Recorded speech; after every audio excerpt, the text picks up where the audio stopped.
Okay, Shalom Akim, Kahalayim Lai Ha Bashim Yasha Bashim Hakudash, and double honors to greatness and apostles. Thali Shah for the strength in order to make this video. And this is the part 3 to the other video which I named to the little series, Demons Will Plague the Minds of People in these times. And this is the part 3, man. I'm gonna just play a few clips of from the brother, but of course I'll link it in the description, Yaratazar, once I complete this as well. The point being is, as I mentioned in the previous video, that we have protection from Yahweh Shem Yahushua, hence why the demons have nothing over us, and we have to innately believe that, man. As a man thinketh, so is he. As according to the faith that Yahweh Shem Yahushua has bestowed upon us, to use it and apply that, which really is just the trust and confidence in Yahweh Shem Yahushua, for us to be able to overcome these demons, man. As the scriptures say, give me anything but the plague of the mind, the plague of the heart, because you don't want to suffer through these type of things. I'll get that one, but I'll reread it again after I play a little bit of the clip. So Ecclesiasticus 25 and verse 13. Give me any plague but the plague of the heart. The heart is representative of the mind. And any wickedness but the wickedness of a woman. But the key part I want to extract from the scripture here, this verse, is give me any plague but the plague of the heart, man. That's when the Most High starts to bug out your mind. You start to go crazy. You start to see things that you're not supposed to see. Because that's also another thing about these demons as well. There's a reason why the spiritual realm is hidden from our physical eyes, because we're not supposed to see those things. That's why it says here in Ecclesiasticus chapter 3, starting from verse 21, seek not out things that are too hard for thee, neither search out the things that are above thy strength. That's the thing. Seeing spirits is above the limitations of the vessel, man. There's a reason why we're not supposed to see spirits in this fleshly vessel that we're in, or else you're going to give up the spirit if you do so. But anyways, verse 22, but what is commanded of thee, think thereupon with reverence, for it is not needful for thee to see with thine eyes the things that are in secret. Verse 23, be not curious in unnecessary matters, for more things are showed unto thee than men understand. For many are deceived by their own vain opinion, and an evil suspicion overthrown their judgment.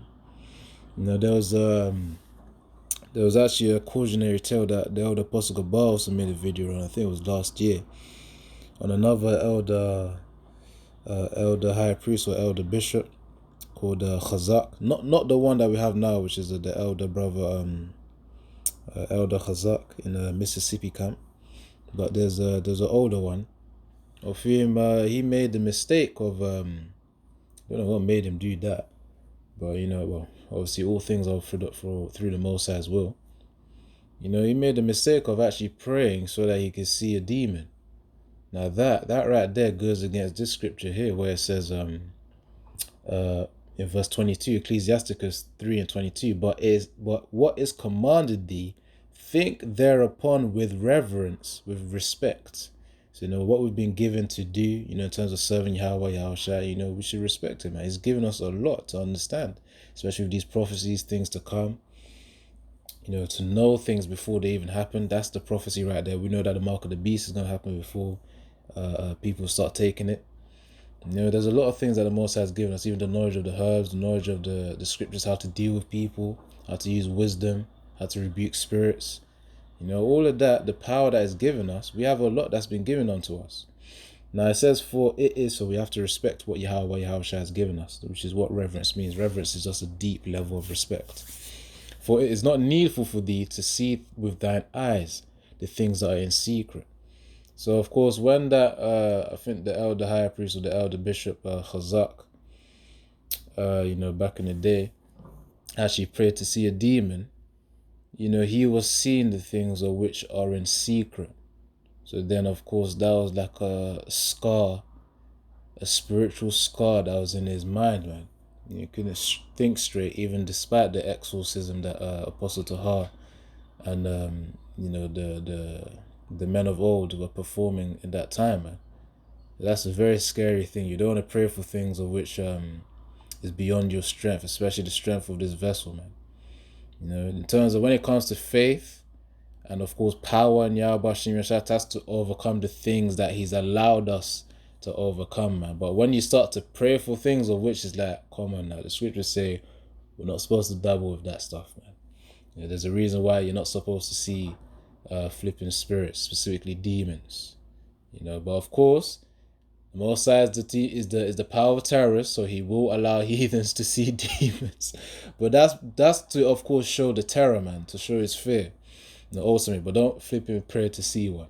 That's the lesson of the cautionary tale of an elder high priest Chazak. Let me see if I can find it quickly. If I can't, then I'm gonna just continue on with the video. But I'm gonna pause it, Yara Tazar, and then see what I can get. Yeah, calm. I've been searching for this thing for quite some time, man, but I couldn't see the video. I specifically remember it being on Elder Apostle Gabar's channel, a cautionary tale on like High Priest Chazak. For me to actually search it up, I probably have to get the laptop on, turn it on, and do all of this. I mean, who knows? Maybe I might speak on it in another video, but if not, the point is already proven in part 1 and 3. But the point is that you pray to see a demon, and then the Most actually flipping gave him a demon, man. And the thing there that happened is that when they were praying for him which is the exorcism, I think that's maybe even search of the definition here. Definition of exorcism. Definition of, because that's what they had to do with the elder high priest Chazak, man. Or elder bishop Chazak. So an exorcism says the expulsion or attempted expulsion of a supposed evil spirit from a personal place. So essentially it's just the same way Yahushua rebuked the spirit. He performed the exorcism there. The same way the apostle Tahar and also the elder, the ancient the elders over there, for lack of a better term to say, the elder bishop, they had to perform an exorcism on elder bishop Chazak, man. Chazak. So really that's just to say the lesson where don't seek things that are in the secrets, as it says here in verse 22, and that's really above our strength, man. So the strength, the power we've been given is to overcome the challenges that Yahweh has set upon us, which of course these consist of demons of lust, to overcome fear, to overcome the demons of in the world as well. So really, and even if you may have certain what's it called? I guess revelations or silhouettes of demons, because that has happened to brothers. Brothers have had seen silhouettes of demons, such as the one that we saw at the beginning of the video. Yeah, let me try to get it. Yeah, calm, man. I tried to check again as well if I could see on the lives, but it wasn't on the lives, in the Apostle Gabar's channel. But point being is, that I haven't forgot the point that I was speaking on, man. But all things through the spirit of Yahweh Shem Yashai. Sometimes certain videos that we see are only for certain brothers to see. There could be a video which you see that not many other people would see, man. Or not many other brothers would see. It may be specifically just for yourself. So that's how it be with the Most High, man. With Yahweh Shem Yashai, certain brothers will receive things that not other brothers will receive in terms of videos. well, other things in the spirit. But yeah, what was I even saying, man?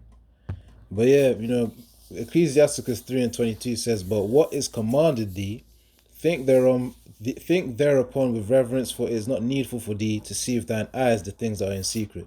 Again, that was the mistake that the elder bishop or elder high priest Chazak made, man. They had to perform the exorcism, to cast out the demon, and of course,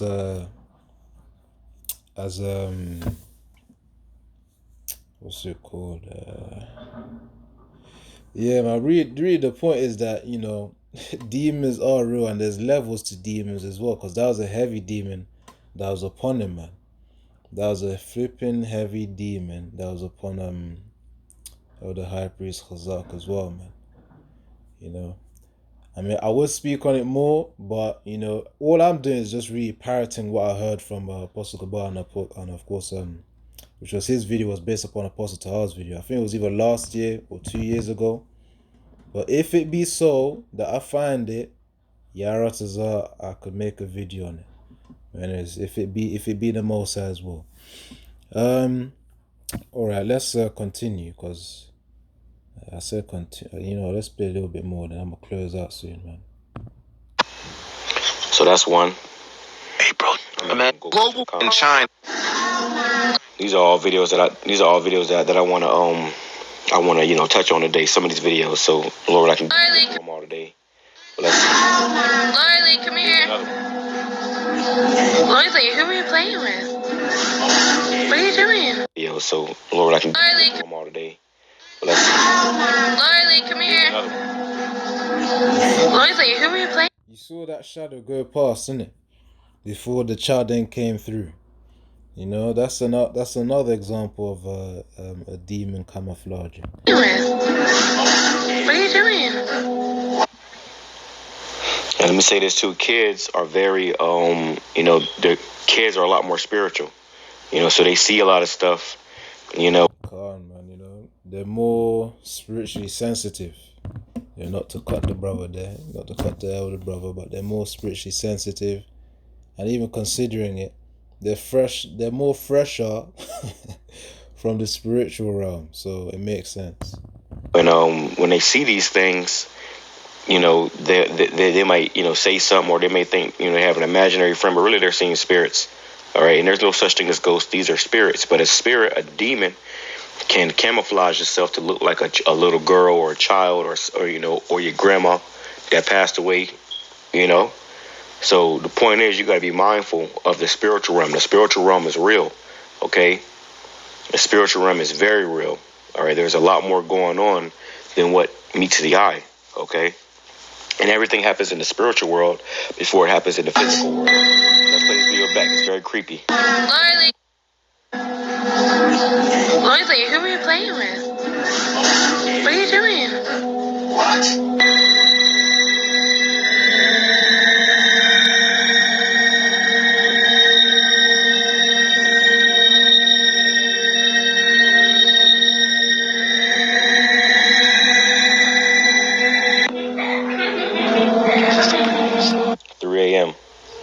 3 a.m. and around that time is called the witching hours, okay? You don't want to be out in the middle of the night around that time. You shouldn't be, just roaming about around that time, because that's when the spirits are out and they're really, manifested around that time. Amy? Amy?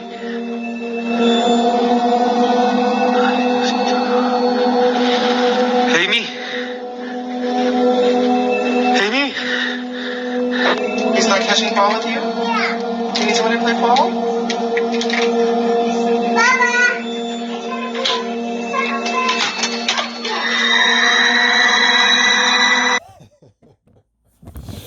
But yeah, man, that's how it is, man. That's why we gotta figure out about Shimmy Al Shai. Flipping doors start opening. You had that other child there of whom the demon was trying to play with her hair, flipping laughing. She looks as though she was in a state of a trance. I'm talking about this one right here, this girl right here. So we gotta figure out about Shimmy Al Shai, man.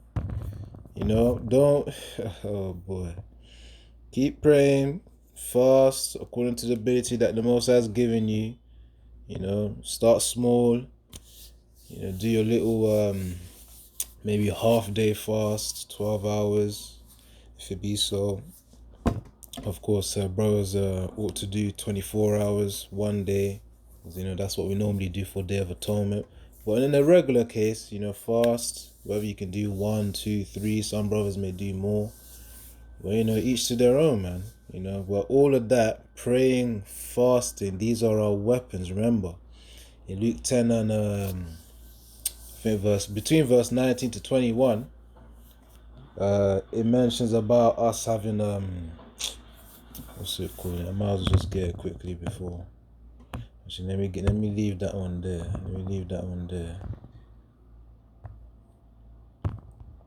And then let me get to here.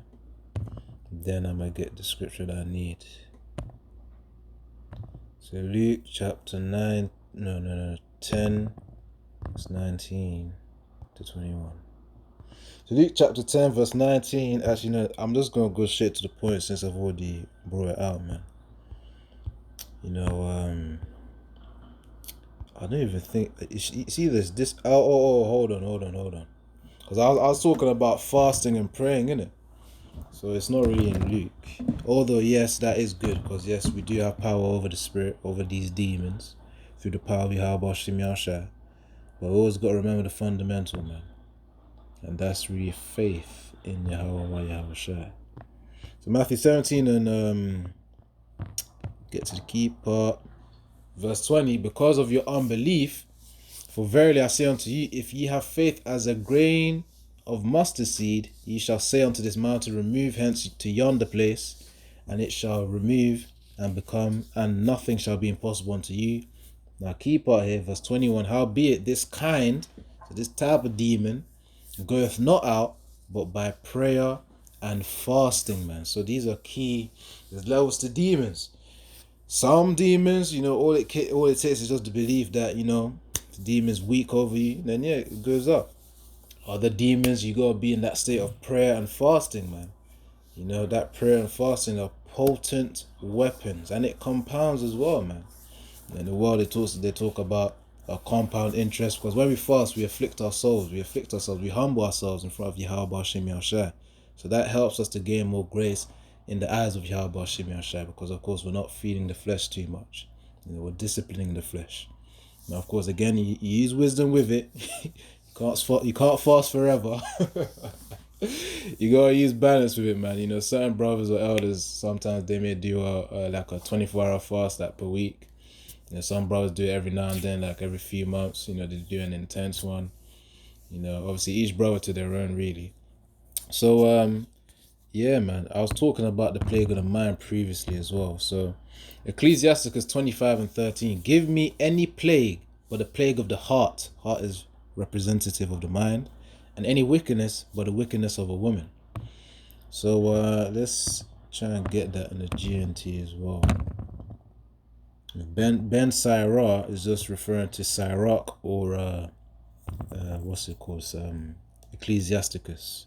That's what Ben Sirach mean. Now let's get to it. The Ben Sirach and 25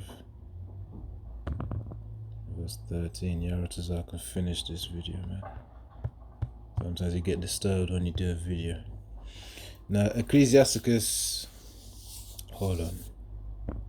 Serious as troubles. Oh, okay, cool. Ecclesiasticus, also known as Sirach, as we saw here, Ben Sirach. No wound is as serious as wounded love. No troubles are as serious as the troubles that women cause, man. But anyways, let's get back to this, because really the KJV has it well. You know, where it says because obviously they say it as wounded love, but really it's talking about the mind. You know, so give me any plague but the plague of the heart, the mind, and any wickedness but the wickedness of a woman. Point is, you don't want to get flipping plagued by demons in the mind, man. That's the point. You know, when you have the names Yahweh, Yahushua, you got to use them, you got to apply them, you got to have faith in them, believe it. It has to be an innate fact that you know that Yahweh, Yahushua will protect you. And that's what it's called, man. Now, speaking of plague of the mind, there should be a little account here. We can get into 1 Samuel 15. Because King Saul, before King David came into the scene, he was plagued by demons. An evil spirit overtook him. So 1 Samuel 15, and that's because, just for the context, that's because he disobeyed the Most High and not taking anything when he had a battle with the Amalekites. But of course, the people of Israel took something, and Saul didn't say anything about it. Anyways, he was fearful, really, because he listened to the people and he didn't listen to the Most High. But let's get to it. So 1 Samuel 15 and 18, and the Lord Yahweh sent thee on a journey and said, go and utterly destroy the sinners. So this is Samuel talking to Saul, by the way. Go and utterly destroy the sinners, the Amalekites, and fight against them until they be consumed. Verse 19. Wherefore then didst thou not obey the voice of the Lord Yahweh, but didst fly upon the spoil and didst evil in the sight of the Lord. So of course Samuel was questioning why Saul did this. Why didn't he listen to Yahweh? And Saul, it says in verse 20, and Saul said unto Samuel, Yea, I have obeyed the voice of the Lord Yahweh, and have gone the way which the Lord sent me, and have brought Agag the king of Amalek, and have just utterly destroyed the Amalekites. So of course he thought he did right, but he didn't really do right, because it was only partially right, which means it was wrong ultimately. Hope you get that one. Point is, if it's partially wrong, it means that it's fully wrong. That's what he did. So it was a transgression against Yahweh. So verse 21, but the people took of the spoil. So this is Saul speaking, King Saul. But the people took of the spoil sheep and oxen, the chief of the things which should have been utterly destroyed, to sacrifice unto Yahweh thy power in Gilgal. So of course King Saul was saying he was aware that of course those things were supposed to be destroyed. Don't take any profit from destroying the Amalekites. Verse 22, and Samuel said, hath the Lord Yahweh as great delight in burnt offerings and sacrifices as in obeying the voice of the Lord Yahweh? Behold, to obey is better than sacrifice, and to hearken than the fat of rams. So it says here, for rebellion is as the sin of witchcraft, and stubbornness is as iniquity and idolatry. Because thou hast rejected the word of the Lord Yahweh, he hath also rejected thee from being king. So that's when the Most High forsook King Saul in terms of his role of being king over Israel. And Saul said unto Samuel, so verse 24, and Saul said unto Samuel, I have sinned, for I have transgressed the commandment of the Lord Yahweh and thy words, because I feared the people and obeyed their voice. This rings a bell. When Aaron feared the people of Israel, when they just departed from Egypt, because of all those people pressuring Aaron, he made a golden calf, man. So that's modern day we call it peer pressure. That's the thing, man. When standing one's ground, when you're on your own and then there's people there around you trying to peer pressure you, the point is to remain faithful and to stand your ground, as a man of Yahweh Hashem Yahushua. Remember, in the spirit, we're stronger than those of the world. Anyways, that's why collectively, in the physical realm, they need to be more to feel as though they got something going on. But for us, spiritually, we have more angels with us, which is all through the power of Yahweh Hashem Yahushua backing us, which basically means we have more power than them. Hence why we shouldn't really be fearful. But of course, we have to pray to Yahweh Hashem Yahushua to maintain and increase that strength for us, so that we do stand our ground despite everyone else having an adverse view against us. Anyways, where was I? So, for I have transgressed the commandment of the Lord Yahweh and thy words, because I feared the people and obeyed their voice. Now therefore I pray thee, so I beg thee. King Saul was begging Samuel, pardon my sin and turn again with me, that I may worship the Lord. And Samuel said unto Saul, I will not return with thee, for thou hast rejected the word of the Lord Yahweh, and the Lord Yahweh hath rejected thee from being king over Israel. If you read after that, it's really just Saul begging him again. It's portrayed relatively decently in the House of David episode in Amazon Prime. Because this is what the chapter's on, really. Well, really, it's on chapter 16, if I'm gonna be real. It's on chapter 16. So point is, he disobeyed the Most High, King Saul, and the Most High basically plagued his mind. And I'm gonna read it here in chapter 16. But getting to the point, I'll start from verse 12 and read up to 19. So 1 Samuel 16-12, and he sent and brought him in. Now he was ruddy and withal of a beautiful countenance and goodly to look to. And the Lord Yahweh said, Arise, anoint him, for this is he. So essentially, just more context. Samuel was sent in order to retrieve David, of course, to prepare him as the new king of Israel, really. Despite him being a young one. But that's just to add some context there. Hence why the part of this chapter is called David Anointed. Verse 13, Then Samuel took the horn of the oil and anointed him in the midst of his brethren, his brothers, and the Spirit of the Lord Yahweh came upon David from that day forward. So Samuel rose up and went to Ramah. It says, But the Spirit of the Lord Yahweh departed from Saul.